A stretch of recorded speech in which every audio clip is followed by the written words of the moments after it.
NPP ආණ්ඩුවක් ගේන්න නෙමෙයි මම මේ සටන් කරේ. මම මේ සටන ගෙනිච්චෙම මේ ගිය ක්‍රමය වෙනස් කරගන්න ඕනේ කියන එක. මතක තියාගන්න මේ රට බංකොලොත් වෙච්ච රටක්. අපි යන්තම් මේ ගොඩ එනවා IMF එකත් එක්ක. ඒ ඔක්කොම ගැටලු මැද මේ පාර මං හිතන්නේ ලොකුම දෙයක් තමයි රාජ්‍ය සේවකයාගේ පඩි වැඩි කිරීම. මං හිතනවා රට දිශාව හරි දිශාවට යනවා කියලා. මේ වටේ ඉන්නවා දූෂිතයෝ. හැමදාම තමන්ව මෝඩයාට අන්දපු මාධ්‍ය ආයතන තියෙනවා. මම පළවෙනි පාර කිව්වම අනුර කුමාර දිනනවා කියලා ජනාධිපතිවරණේ මාත් එක්ක තර්ක කරන්න දින්න. 3න් 2 දෙනවා කිව්වම ජනාධිපතිතුමාවත් විශ්වාස කරේ නැහැ ඒක. ඒකත් ලැබුණා. මම මේ පාර කියන්නේ විරුද්ධ පක්ෂය අවම වශයෙන් ඔය පළාත් පාලන වලින් පහක් දින්නොත් ජයග්‍රහණයක්.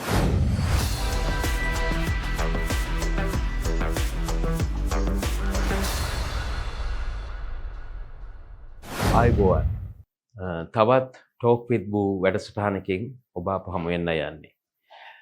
ඔන්න මම ආයෙත් ලංකාවට ඇවිල්ලා ඉන්නේ. ඉතින් මේ ප්‍රෝග්‍රෑම් එක මම ඔයගොල්ලන්ට කලිනුත් කියලා තිබ්බා. මේක පටන් ගන්න හදිස්සියෙන් වෙච්ච දෙයක්. ඒක උනේ හම්බෙච්ච මගේ පරණ මිත්‍රයෙක් ලන්ඩන් වලදී හමු වීමකදී.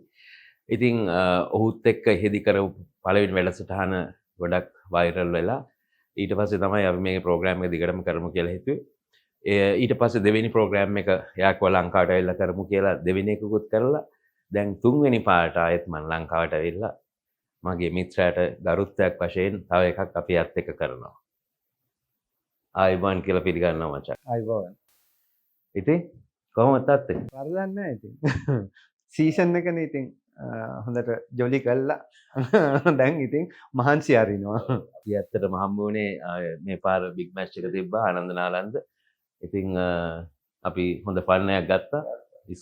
ගොඩක් රටවලින් ගොඩක් අපේ යාළුවෝ ආවා.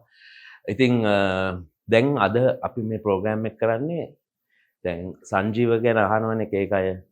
සංජීව කොහොමද ජීවත් වෙන්නේ? ආණ්ඩුවෙන් පරණ ආණ්ඩුවල එක හොර වැඩ කරලාද සල්ලි එකතු කරේ? එහෙම ලොකු ප්‍රශ්නයක් තියෙනවා කට්ටියට. මේ ඉන්නේ ආගේ ඔෆිස් එකේ. සංජීව කියන්නකෝ මොකද්ද ජීවත් වෙන්න කරන්න කියලා. භූමි මං පටන් ගත්තේ රක්ෂණ කරන්න යූනියන් ඇෂුරන්ස් ආයතනයේ පොඩි කාලේ. එතනින් පස්සේ මට මගේ අයියා කර හිටියා PNA කියලා ඉන්ෂුරන්ස් රක්ෂණය ඒකට කියන්නේ බ්‍රෝකරි. නිකම් මැද ඉඳන් අපි ඇඩ්වයිස් කරනවා. ඒ කියන්නේ ඉන්ෂුරන්ස් ගැන ඉන්ෂුරන්ස් ගන්න එක්කෙනාට ඇඩ්වයිස් කරනවා. අපි පොලිසි එක ඩිසයින් කරනවා. සාමාන්‍ය විදියට නෙමෙයි අපි කරන්නේ. අපි මේ සබ්ජෙක්ට් එක ඉගෙනගෙන ඒක ගැන පොලිසිස් වෙනම ඩිසයින් කරලා ඒ කියන්නේ ඒ ඉන්ෂුරන්ස් කරන කෙනාගේ රිස්ක් එක ඉස්සෙල්ලා අපි ඇනලයිස් කරනවා. කළා ඒ අනුව ඉන්ෂුරන්ස් කම්පැනි වලින් ප්‍රොපෝසල්ස් ඉල්ලනවා. ඉල්ලලා ඉවරලා ඊට පස්සේ අපි ඒගොල්ලන්ගේ කැපැසිටි බලලා ඒගොල්ලෝ ක්ලේම්ස් එක්ස්පීරියන්ස් බලලා අපි රෙකමන්ඩ් කරනවා ක්ලයන්ට්ට. ඕක තමයි මගේ බිස්නස් එක. ඉතින් මම මේ කරන්නේ කෝපරේට්ස් ලංකාවේ තියෙන ප්‍රධාන ආයතන වලට තමයි. ඉන්ඩිවිජුවල් කරන්නේ මම ලයිෆ් ඉන්ෂුරන්ස් කරන්නෙත් නෑ. මගේ ස්ට්‍රෙන්ත් එක තියෙන ජෙනරල් ඉන්ෂුරන්ස් වල. ඕක පටන් අරගෙන අයියට තිබ්බ ආයතනය අයියා විකුණන්න හිතුවා. අයියා කිව්වේ අර්ජුනයට මේක අයිති වෙලා තිබ්බේ. අර්ජුනයා ඒක කරගෙන යන්න බෑ කියලා එයාට තව දුරටත් එයා විකුණන්න හැදුවා.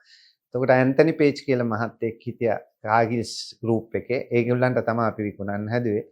එතකොට ඒ සර් කිව්වා අර්ජුනයට ඔයා මේ පිටට මේක විකුණන්න එපා. ඔයා මල්ලිට දෙන්න මල්ලි මේක දුවයි කියලා.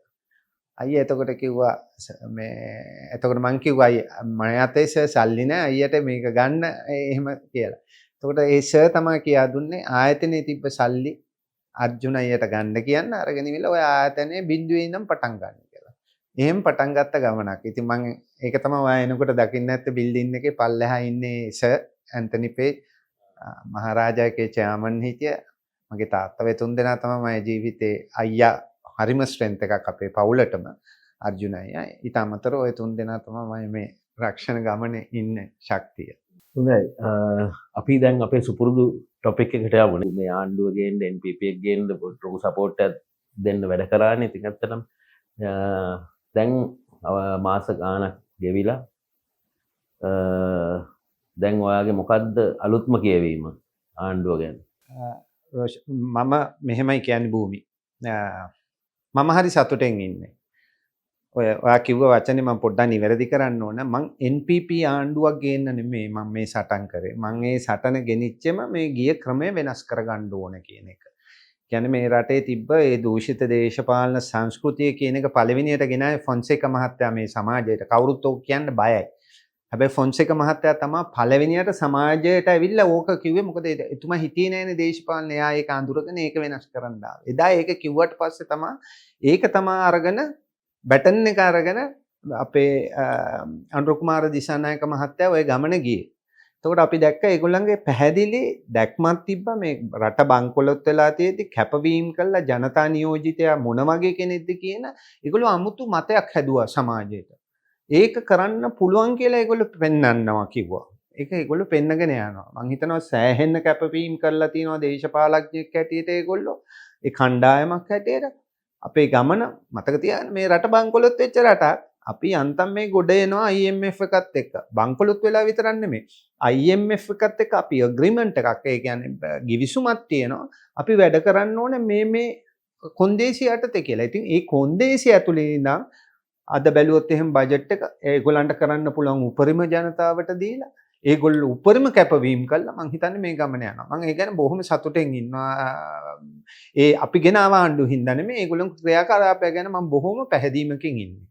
ආණ්ඩුවේ ළඟදී අයවැයක් ගෙනවා. ඔයා අයවැය ගැන කොහොමද ඔයාගේ කියවීම? ඔව් ඒක තමයි බෝබි මං ඉස්සෙල්ලත් කිව්වේ අයවැය ගේන්න ඕන IMF එකේ කොන්දේසි මත ඉඳලා. ඒ කියන්නේ ඒකේ තියෙනවා රාජ්‍ය ආදායම උපය ගන්න ක්‍රමය. ඒ කියන්නේ ආදායම් වියදම් අතර පරතරය අඩු කරන්න කියලා කොන්දේසියක් තියෙනවා මේ ප්‍රමාණයට. එතකොට රාජ්‍ය ඒවා ගන්න විදි තියෙනවා. එතකොට පඩි දෙනකොට ඒ රාජ්‍ය වියදම ඒ ඇතුලේ තියාගෙන කරන්න ඕන. එතකොට ආදායම ගන්නකොට බදු වලින් කොහොමද ගන්න කියලා ක්‍රම හදා ගන්න ඕන. ඒ ඔක්කොම ගැටලු මැද මේ පාර මං හිතන්නේ ලොකුම දෙයක් තමයි රාජ්‍ය සේවකයාගේ පඩි වැඩි කිරීම. මං හිතන්නේ ඒක රාජ්‍ය සේවකයාට තාම තේරෙන්නේ අර කියනවා වගේ අප්‍රේල් වල පඩි එනකොට ඕක තේරෙන්නේ. කැඩිච්ච වැටිච්ච බංකොලොත් වෙච්ච රටක ගිය පාර මට මතකයි රනිල් වික්‍රමසිංහ ජනාධිපතිතුමා මේ වෛද්‍යවරුන් ගිහිල්ලා කතා කරාම කිව්වේ IMF එකත් එක්ක කතා කරන්න කියලා. හැබැයි මේ වෙලාවේ මේ ජනාධිපතිතුමා එයාට කරන්න පුළුවන් උපරිම වැඩිම දීලා තියෙනවා. ඉතින් එහෙම තත්ත්වයක් තියෙනකොට මං හිතනවා ඒගොල්ලෝ කළා තියෙන කැපවීම ආණ්ඩුවක් හැටියට ජනාධිපති හැටියට අගමැති විදියට පාර්ලිමේන්තු මන්ත්‍රීවරු හැටියට ඇමතිවරු හැටියට සෑහෙන කැපවීම කළා තියෙනවා. වියදම් කප්පාදුම කළා තියෙනවා. ඉතින් එහෙම කරන ගමන් ජනතාවට දීලා තියෙනවා. මේකනේ අපි කියන්නේ ජනතා නියෝජිතය. මම ඕක තමයි බලාගෙන හිටියේ. ඉතින් මං හිතනවා ඒක උපරිම මේගොල්ලෝ දෙනවා කියලා. මං හිතනවා රට දිශාව හරි දිශාවට යනවා කියලා. හැබැයි මේ වෙලේ පරිස්සම් වෙන්න ඕන. ඒක පරිස්සම් වෙන්න ඕන ආණ්ඩුව නෙමෙයි. රටේ ජනතාව පරිස්සම් වෙන්න. මොකද මෙහෙම අලුත් ක්‍රමයක් මේ අපි දන්නවා කොහොමද මිනිස්සු හොරකම් කරලා තිබ්බේ කියලා මෙච්චර කල් දැන් එළි වෙනවා. ඒවේ ප්‍රතිලාභ ලැබපු අය මිනිස්සුන්ව නිකන් කලබල කරන්න ඒ වගේ ගතියක් තියෙනවා මේ රටේ. හොඳම උදාහරණේ මේ දැන් අද ඊයේ වෛද්‍යවරුන්ගේ වර්ජනයක් ප්ලෑන් කරලා තිනවා. ඊට අමතරව හෙදියන්ට. ඉතින් ඒවා පිටිපස්සේ කවුද ඉන්නේ කියලා ප්‍රශ්නයක් තියෙනවා. ඉතින් ඒගොල්ලන්ගේ තියෙන ප්‍රශ්නේ තමයි ඒගොල්ලෝ කියන්නේ ඒගොල්ලන්ගේ දීවනා කපලය බේසික් සැලරි එක වැඩි වුණාට තිබ්බ සල්ලි හොයන්න තිබ්බ ඇලවන්සස් මොන හරි වලින් අඩු කරලා තියෙනවා කප්පාදු කරලා තියෙනවා කියලා තමයි ආගියුමන්ට් එකක් යන්නේ. වෙලා තියෙන භූමි ඒ රාජ්‍ය සේවකයෝ හරියට හැමෝම දැනුවත් වෙලා නැහැනේ මේක. ඒක තමයි මෙතන තියෙන ප්‍රශ්නේ. හැබැයි ඒක නම්බර ඉලක්කම් වලින් මේක පැහැදිලි කරලා කිව්වා. ඒ කියන්නේ තමන්ගේ පඩිය වැඩි වෙනකොට ඉබේම OT අර නිවාඩු දීම ඒ පඩියත් එක්ක තමා සමාන වෙලා වැඩි වෙන්නේ. ඒ වගේම ටැක්ස් රිලීෆ් එකක් තිබ්බ ලක්ෂේ ඉඳන් 1.50 වෙනකම්. මේ ඔක්කොම බලපුවාම දැන් රාජ්‍ය සේවකයට එන පොඩි ගෞරවයක් ඒක. එයාව පිළිගැනීමක් කරලා තියෙනවා. ඒ ගානවත් හිතන්න හොඳ නැහැ. මං කියන්නේ ඒගොල්ලන්ව රෙකග්නයිස් කරලා තියෙනවා. ඉස්සර ඒක කෙරුන්නේ නැහැ. ඒ වගේම දේශපාලඥයාට තිබ්බ 1 මිලියන් වල මෙඩිකල් කවර් එක ගෙනල්ලා ලක්ෂ 2.5ට අඩු කළා. එතකොට වාහන දෙන එක නවත්තලා. එතකොට කන එක පාර්ලිමේන්තුවට ගෙවලා කන්න කියලා. මේවා මේ සෙල්ලම් නෙමෙයි. ඊට අමතරව දැන් අර තියෙන ඔක්කොම වාහන ටික ඔක්ෂන් කරන්න දාලා ඒක මෙහෙම තමයි මේ වැටිච්ච රට ඉස්සෙල්ලා අපි පරමාදර්ශී වෙන්න ඕන රටේ ජනතාවට ඒගොල්ලෝ කැප කරන්න. මං හිතන්නේ මේ පරමාදර්ශී ගතිය මේ ආණ්ඩුව දීලා ජනාධිපතිතුමාගෙන් පටන් අරන් හැමෝම දීලා තියෙනවා. ඉතින් මම ඒක ගැන සතුටු වෙනවා. මම හිතනවා හරිම දිශාවට ජනතාවට මම හැමතිස්සෙම කියන්නේ මේ වටේ ඉන්නවා දූෂිතයෝ. හැමදාම තමන්ව මෝඩයාට අන්දපු මාධ්‍ය ආයතන තියෙනවා. මාධ්‍ය කරවෝ ඉන්නවා. ව්‍යාපාරිකයෝ ඉන්නවා. මේගොල්ලෝ ඔක්කොම තමන්ට එන ප්‍රතිලාභ නැති වෙනකොට අවි අමෝරාගෙන එනවා. ජනතාව තේරුම් ගන්න ඕනේ මේ ආණ්ඩුව කොහොමද ගමන් කරන්න කියලා. මං හිතන්නේ බහුතරයක් දන්නවා. මං හිතනවා භූමි මම පළවෙනි පාර කිව්වම අනුර කුමාර දිනනවා කියලා ජනාධිපතිවරණේ මාත් එක්ක තර්ක කරන්නේ දින්න. 3න් 2 දෙනවා කිව්වම ජනාධිපතිතුමාවත් විශ්වාස කරේ නැහැ ඒක. ඒකත් ලැබුණා. මම මේ පාර කියන්නේ විරුද්ධ පක්ෂය අවම වශයෙන් ඔය පළාත් පාලන වලින් පහක් දින්නොත් ජයග්‍රහණයක් කියලා. මොකද රටේ පොළොවේ ජීවත් වෙන මිනිස්සයා දන්නවා මේ ආණ්ඩුව කරන ක්‍රමවේදය හොඳයි කියලා. මම රට වටේ යන මිනිස්සෙක්. අනුරාධපුරේ යනවා, පොළොන්නරුව යනවා, ගොවියෝ හම්බ වෙනවා. මේ මිනිස්සු කතා කරනකොට හැමතිස්සෙම කියන්නේ සර් යන විදි පිළිවෙල හොඳයි. මේට වැඩි වෙන්න ඕනේ සර්. හැබැයි පිළිවෙල හොඳයි. ඒගොල්ලන්ට නෑ IMF දිශානතයකට යනවා. මං හිතනවා භූමික මේ අපි හිතනවට වැඩි ඉක්මනට මේ මිනිස්සයා මේක හදලා ගනින් කියලා. ඒ විශ්වාසයමයි තියෙනවා. ඔව්. එතකොට මේ ඊට අමතරව මට මතක් වුණේ අර ජනාධිපති මන්දිර තිබිච්ච ඒවා ඒ වගේ ඒවා දැන් කන්වර්ට් කරගෙන යනවා. ඔව්. ඒවා යූස් කරන්නේ නැතුව මිනිස්සුන්ට පළදායි මොන හරි දෙයක් කරන්න යනවා. ඒ වගේ ගොඩක් ඒවා තියෙනවා. ඊට අමතරව අයවැයේ මම දැකපු තව දෙයක් තමයි උතුරේ ද්‍රවිඩ ජනතාවට ගොඩක් දේවල් ලබා දෙන්න හදනවා. ඔයා ස්පෙෂලි මම හිතන්නේ 16 10 කොහෙද අක්කර පොල් වවගා කරන්න ඊට එකක් උතුර එකක් හදන්න. ඔව්. ගොඩාක් දේවල් ඒක මම කැමති නෑ ඒක මේ ද්‍රවිඩ ජනතාව උතුර කියන්න. මං හිතනවා මේගොල්ලන් හරි දැක්මන් ඇතුව රටේ සංවර්ධනය කොළඹට හෝ බස්නාහිරට නැතුව ඒගොල්ලෝ උතුරට ඒගොල්ලෝ දකුණට ඒගොල්ලෝ තව පැත්තකට හතර පැත්තම බලනවා. ටුවරිසම් ඉන්ඩස්ට්‍රි එක ගියාම ඒක ඒරියාස් වගේක් කොන්සන්ට්‍රේට් කරනවා. පොල් වවන්නේ ඒ පැත්ත උතුර බලනවා. ජනතාව ගොඩාක් ඔය අපිව ගොඩාක් බේද කරපු එක ප්‍රශ්නයක් නේ ඇත්තටම යාපනයේ පුස්තකාලය ගෙනි තැබීම. ඒකට අපි බෙහෙත් දාගෙන යනවා. දැන් ජනතාව දැන් හොඳ අයින් කරා. ඔව්. ඒ කියන්නේ මට පේන දේ භූමි මේ අපි එක රටක එක ජාතියක් වගේ හදාගෙන එනවා. මේක තමයි රටක් දියුණු වෙන්න ඕනේ. අපිට පැත්තට හැපි යන්න බෑ. මේ ආණ්ඩුව ඒ දැක්ම තුව යනවා. මිනිස්සු කිව්වා පන්සලට ගහනවා අරව මේවා කිව්වා. එතනින් එහාට ගිහින් දැන් පෙරහැර නවත්තනවා කිව්වා. පුත් කරනවා. ඉතින් ඒකින්ද මේ අපි මෙච්චර කල් මුලා වුණා. අපි තව දුරටත් මුලා වෙන්න හොඳ නැහැ. ඒ වගේම මම මේ ජනතාවට හැමදාම කියන දෙයක් තමයි අපි මේ ජයග්‍රහණ ලබාගෙන තියෙන්නේ. මේ ජයග්‍රහණය මෙච්චර කල් ප්‍රතිලාභ ගත්ත අය අපිව මෝඩයාට අන්දලා ආපහු ඒගොල්ලන්ගේ ජයග්‍රහණ කරන්න දෙන්න හොඳ නැහැ. ඒක ජනතාව මූලිකව හිතා ගන්න ඕන. මේ ආණ්ඩුවක් වෙනස් වෙනවා නම් ඊට හොඳ ඒක ජනාධිපතිතුමක් තියෙනවා. ඊට වැඩි හොඳ ශිෂ්ටත්වයක් තියෙන, ශ්‍රේෂ්ඨත්වයක් තියෙන, හික්මීමක් තියෙන හොඳ ක්‍රමයක් එන්න දේශපාලනෙට. එහෙම නැතුව අදත් ඇවිල්ලා පාර්ලිමේන්තුවේ කියනවා නම් සිකියුරිටි නැහැ, වාහනේ නැහැ, වැඩ කරගන්න බෑ කියලා. ඒක නෙමේ අපි බලන දේශපාලන සංස්කෘතිය. ඉතින් මං හිතන්නේ මේගොල්ලෝ ඉන්න කාණ්ඩේ නම් කවදාවත් හැදෙන කාණ්ඩයක් නෙමේ. ඒකින්ද අලුත් කාණ්ඩයක් ඇවිල්ලා හරි මම කැමති මේ ආණ්ඩුවත් එක්ක හැප්පෙන්න පුළුවන් අලුත් සංස්කෘතියත් එක්ක ඊටත් ඉහළ සංස්කෘතියකට යන්න පුළුවන් දේශපාලඥයෝ ටිකක් බිහි වෙනවා. එතකොට මේ හැබැයි ඔයා කියනා වගේ දැන් තරුණ පරපුරක් ඉස්සරහට ඒ කියන්නේ හොඳ විපක්ෂයක් හරි හැදෙන්න ඒ වගේ තරුණ පරපුර ඉස්සරහට එන්න ඕනේ කියන එකයි. අනිවාර්යෙන් ඒක බලාපොරොත්තුවක් තියෙන්න ඕනේ. නැත්නම් ආණ්ඩුවක් එක දිගට යනකොට ගමනක් ඒගොල්ලන්ට අභියෝගයක් නැති වුණාම ඔන්න ඒගොල්ලෝ පීලිපයින්න ගන්නවා. ඒක තමයි මට තියෙන බය මේ යන විදියට. මොකද මේගොල්ලෝ එක්ක ඒ සංස්කෘතියත් එක්ක හැප්පෙන්න පුළුවන් සංස්කෘතිය තාම බිහි වෙලා නැහැ රටේ. කවුරුත් කරන්නේ. දැන් කලබල වෙලෙච්ච ව්‍යාපාරිකෝ ටිකක් එක්ක අහු වෙලා බලනවා ඒ යාළගේ ව්‍යාපාරය ලෝකේ හදාගන්නේ කොහොමද කියලා. තව අර දේශපාලන බලය අරන් වාසිගත්ත කණ්ඩායමක් එහෙම ගන්න බලනවා මිසක් මේ සංස්කෘතියට වැඩිය හොඳ සංස්කෘතියක් ගෙනල්ලා මිනිස්සුන්ට වැඩ කරන සංස්කෘතියක් ගෙනල්ලා කොහොමද මේ දේශපාලන ක්‍රමය හදාගන්නේ කියන ක්‍රමය මම තාම දකින්නේ නැහැ. අවාසනාවක් ඒක. මම හිතනවා ඉස්සරහට හැදෙයි කියලා. ඒකට තරුණ පෙළක් එන්න ඕන. ඔව් ඒක තමයි. අනිත් එක තමයි මං සංජීව අහන්න හිටියේ දැන් ලොකු ප්‍රශ්නයක් මේ දවස්වල පැන නගුණා මේ පාතාලයේ නැගිටීම. ඒකට මේගොල්ලෝ කියනවා ජාතික ආරක්ෂාවට තර්ජනයක් කියලා ලොකු ප්‍රශ්න පාර්ලිමේන්තුවේ කතා වුණා. මොකද්ද ඔයාගේ කියවීම මේ පාතාලයේ නැගිටීම සම්බන්ධයෙන්? පළවෙනි දේ තමයි ජාතික ආරක්ෂාවයි මහජන ආරක්ෂාවයි දෙකකට කඩා ගන්න වෙනවා. ජාතික ආරක්ෂාව කියන්නේ රටක ස්වෛරීත්වය එක්ක තියෙන ප්‍රශ්නයක්. හැබැයි මෙතන එහෙම නෙමෙයි.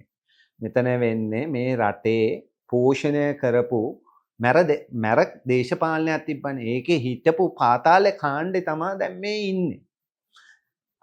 යම් සැකයක් කතා කරා මට ජනාධිපතිතුමාගේ එක කතාවකිනුත් තේරුණා. එතුමටත් සැකයක් තියෙන ගතියක්.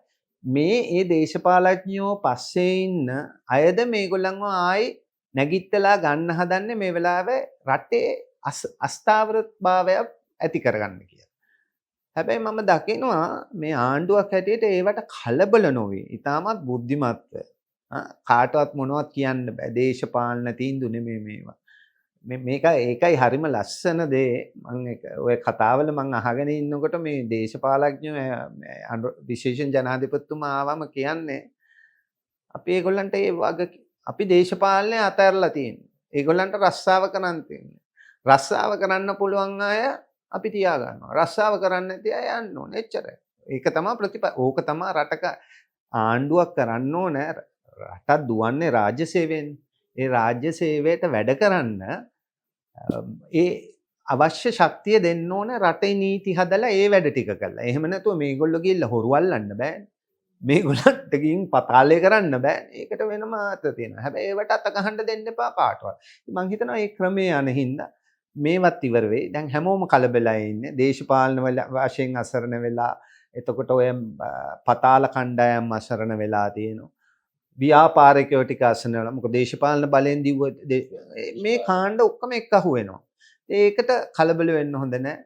රටේ ජනතාව බුද්ධිමත්. දැන් ඊයේ පෙරේදා තෙල් පෝලිං ඇති කරා. ඒ සියල්ලටම පිළිතුරු නියම විදියට මේ ආණ්ඩුව කරගෙන යනවා. මම හිතන්නේ මේක ඉදිරියට යයි කියලා භූමි. දැන් ඔය අපි පාතාල ගැන කතා කරා මම ඔයා පොඩ අමාරුවේ දාන්න යන්න බෑ. මේ ළඟදී උසාවියේ වෙඩි තිබ්බනේ ගණේමුල්ලේ සංජීව කියන පාතාල නායකයෙක්. සමහර අය කියනවා ප්‍රසන්නගේ වාගේ අයියාගේ ළඟත් මිනිහා වැඩ කරලා තියෙනවා කලින් කියලා. ඒ ගැන ඔයා දන්නව දැනුවත් තියෙනවද මොන හරි?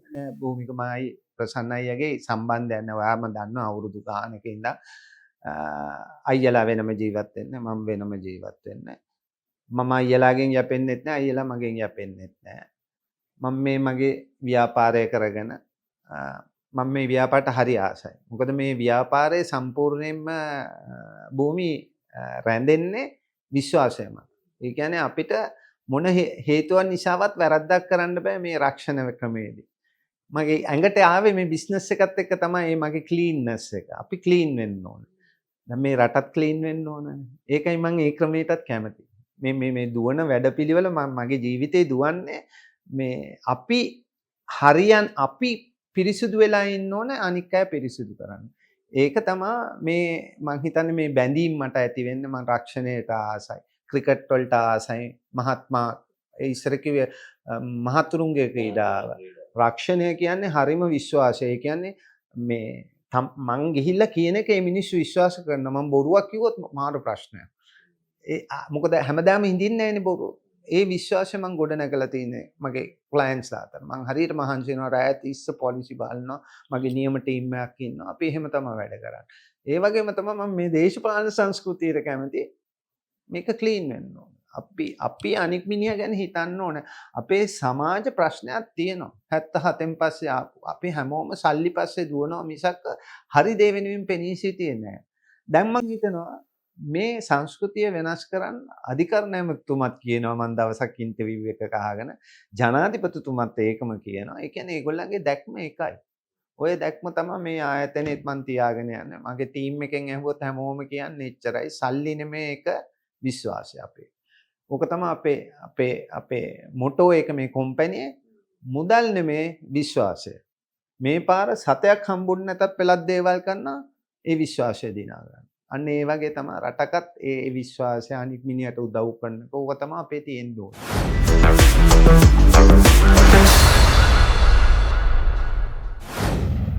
දැන් අපි මේ ඔය පාතාලය ගැන කතා කරපු හින්දා දැන් මට හිතන දෙයක් තමයි ඔය පාතාලේ හොප වැඩි වෙන්න හේතුව දැන් මේගොල්ලෝ අර අපි අර කතාවට කියනවානේ කැස්සක් වුණත් හොඳ වෙනකොට කැස්ස වැඩි වෙලා තමයි නැති වෙලා යන්නේ කියලා.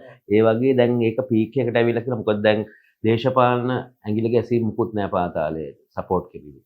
ඉතින් ඊට අමතරව දැන් ওই කුඩු ව්‍යාපාරිකයෝ ඔක්කොම වගේ දැන් අහුවීගෙන යනවා.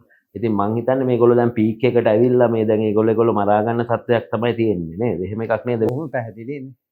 තමන් ඕන කෙනෙක් තමන් අර කියන්නේ මොකක් හරි තුත්තිරි ගහේ හරි එල්ලෙනවා කියලා ගිලෙන්න යන මිනිහා ඒ වගේ තැනක් තියෙන්නේ. දැන් මේ තේරුම් ගන්න ඕන. මේ වැරදි විදියට දේශපාලනයෙන් වාසි ගත්ත මිනිස්සු. ඔය කියන පතාල. හරි. එතකොට ඔය දේශපාලඥයෝ බලය පාවිච්චි කරනවා. මේ හැමෝමටම මේ සංස්කෘතියෙන් ඒ ලැබූ ප්‍රතිලාභ ලබන්න බෑනේ. එතකොට මොකද ඒගොල්ලෝ කරන්නේ? ආයි මේ සංස්කෘතිය ඇද ගන්න හදන්නේ මේ ඇතුළට. රටේ ජනතාව මොකද කරන්න ඕනේ? රටේ ජනතාවට මේ සංස්කෘතිය හොඳයිනේ. ඉතින් මේ ජනතාව දැනගන්න ඕනේ මේ සංස්කෘතිය ආරක්ෂා කරන්න. ඒකෙන් මං කියන්නේ හැමදාම මාලිමාව කියලා. මේට වැඩි හොඳ සංස්කෘතියක් આવොත් ඒක අපි වැළඳගමු. හැබැයි දැනට තියෙන හොඳම සංස්කෘතිය මේක. ඒකෙන් අපි මේක බදා ගන්න ඕනේ. ඉතින් ඊට අමතරව මම අහන්න ආසයි අර දැන් ඔය ක්ලීන් ශ්‍රී ලංකා කියලා ඔය ප්‍රොජෙක්ට් එකක් යනවනේ. ඒක ගැනත් අපි පොඩ්ඩක් කතා කරොත් හොඳයි නේද? ඒ කියන්නේ මොකක්ද ඒකෙන් ඒ කියන්නේ ඒකේ ඉස්සරහට මොනවද අපිට හම්බෙන ඵල ප්‍රයෝජන කියලා. ඇත්තටම භූමි මටත් ඒක ගැන එච්චර පැහැදීමක් නැහැ. ඒ කියන්නේ පැහැදිලි කිරීමක් නැහැ. හැබැයි මම හිතුවා මේ කතා කරන කියන ඉන්ටර්විව්ස් වලදී ඔය ඒකෙත් අධිකරණ ඇමතුමා මම ඔය හැමෝගෙම ඉන්ටර්විව්ස් අහදී කිව්වේ ඒගොල්ලෝ මේ ක්ලීන් ශ්‍රී ලංකා කියන්නේ රටේ මේ පිරිසිදුතාවය නැති කරන එක විතරක් නෙවෙයි මිනිසුන්ගේ මානසික මානස හදලා ඊට අමතරව අපි ඇත්තටම ටුවරිසම් සංචාරක ශාස්ත්‍රය ඉහළටම දාගන්න ඕන රටක්නේ.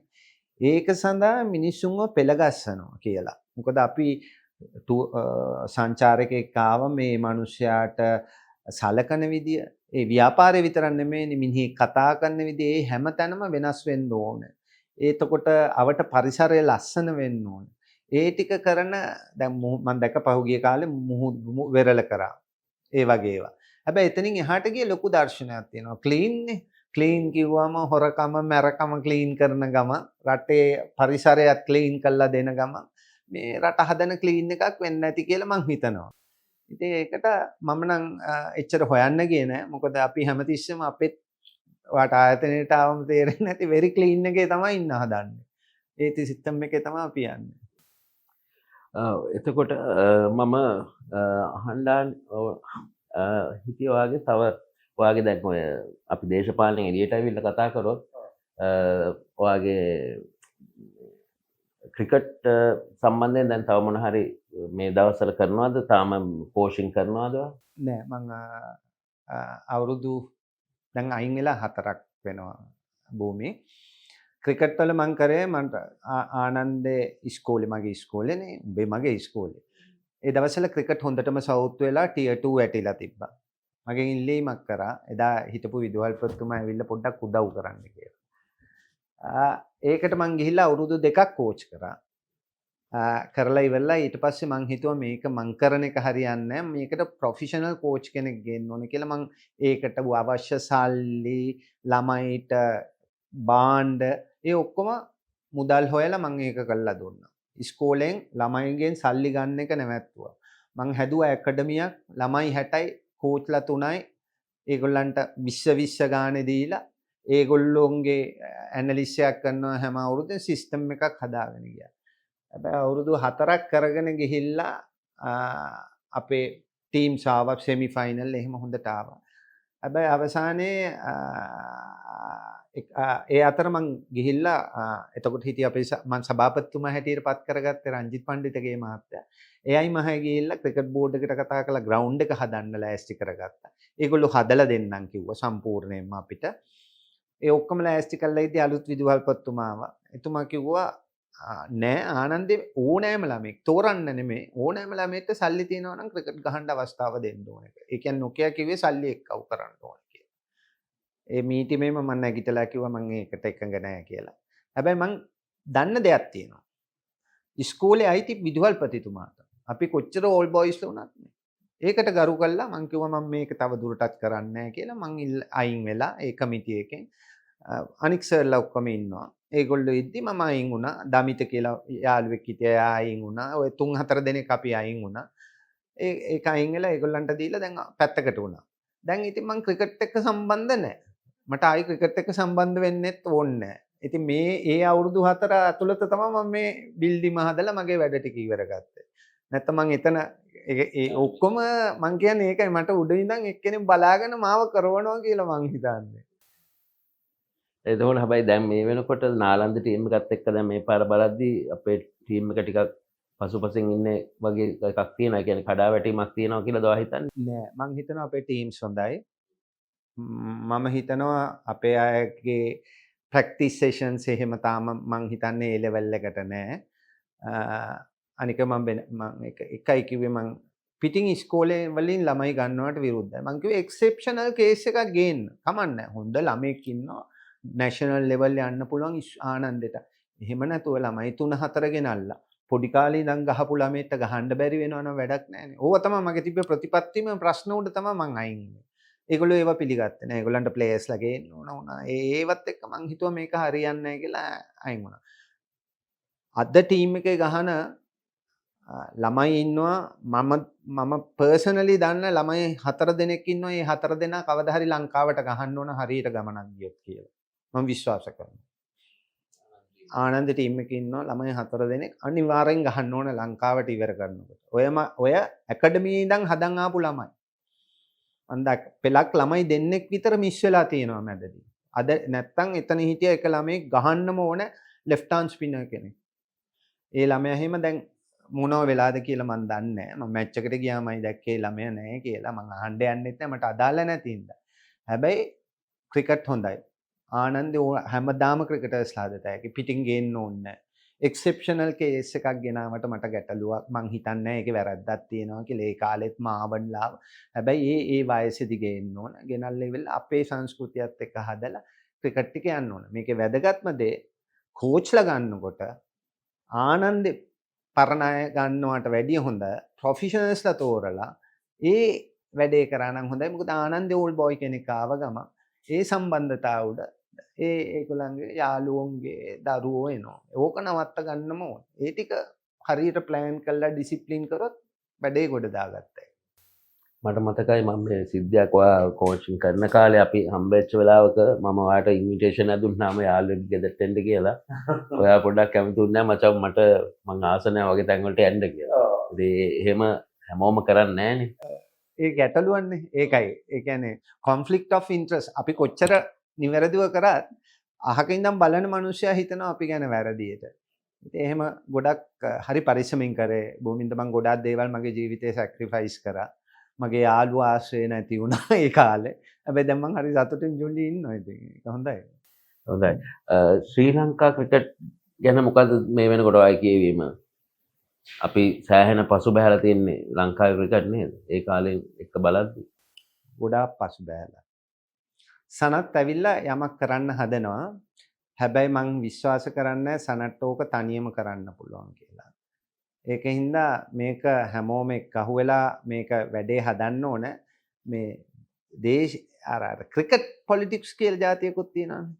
ඒකෙන් පිට වෙලා ඇත්තටම මිනිස්සුන්ට ක්‍රිකට් පාලක මණ්ඩලයේ ඉඳන් තමන්ගේ හිතවතාට උදව් කරන එක නවත්තලා මේක හරි සිස්ටම් එකකට හරි ස්ට්‍රක්චර් එකකට ගියොත් ටැලන්ට් තියෙනවා. ඒක කරගන්න විතරයි ඕන. දැන් ගොඩාක් කෝච්ලා ඉන්නවා මෙලෝ දෙයක් කරලා නැහැ. අඩුම ගානේ හොඳ ලෙවල් එකේ ක්‍රිකට් ගහලත් නැහැ. හැබැයි ඩිස්ට්‍රික්ට් කෝච් ඒගොල්ලෝ මොකද කරන්නේ? ඒගොල්ලන් අඳුරන සල්ලි තියෙන දරුවෙක්ව ගෙනල්ලා දානවා. දැන් අන්ඩර් 17 ස්කොඩ් එකේ ඉන්න ඕන ළමයෙක් ආනන්දේ ඒ ළමයව දාලා තිබ්බේ. ස්කොඩ් එකේ. ඉතින් ඒ අන්තිම මැච් එකට ඒ කතාව ගියේ හින්දා මාධ්‍යයෙන්ගේ ඔන්න ළමයව දැම්මා. ඒ ළමයා තමයි 49ක් ගැව්වේ බිග් මැච් එකේ. අපේ ආනන්ද. ඉතින් ඒ වගේ ඉන්නවා ටැලන්ට් ළමයි. තව ළමයි ඉන්නවා ආනන්දේ මාර ළමයි පෙළා ළමයි ක්‍රිකට් නවත්තලා. හරිම දුකයි ඒව දැක්කම. ඉතින් අර බිග් මැච් එකට ගියාම දැනගත්ත මේ ළමයි ක්‍රිකට් නවත්තලා කියලා ඔය මේ කතාව වෙනකොට. ඉතින් හොඳ ක්‍රිකට් තියෙනවා. ඒකට අර නියම දර්ශනය ඉස්කෝලේ තුල නැහැ කියලා තමයි මගේ විශ්වාසය. ඔව් අපි ඉතින් බලමු. බලමු නේ ඉස්සරහට. හොඳයි මචං එහෙනම් අපි නවත්තමු අදට. ඔව්. ආයෙ දවසක හම්බ වෙනකම්. ආයෙ හම්බ වෙනවා. ඔව්. එහෙනම් ජය වේවා. thank you. ඉතින් අපි තවත් දවසක ටෝක් විත් බූ බැට්ස්මෑන්කින් හමු වෙන තෙක් ඔබ සැමට සුබ දවසක්. ආයුබෝවන්.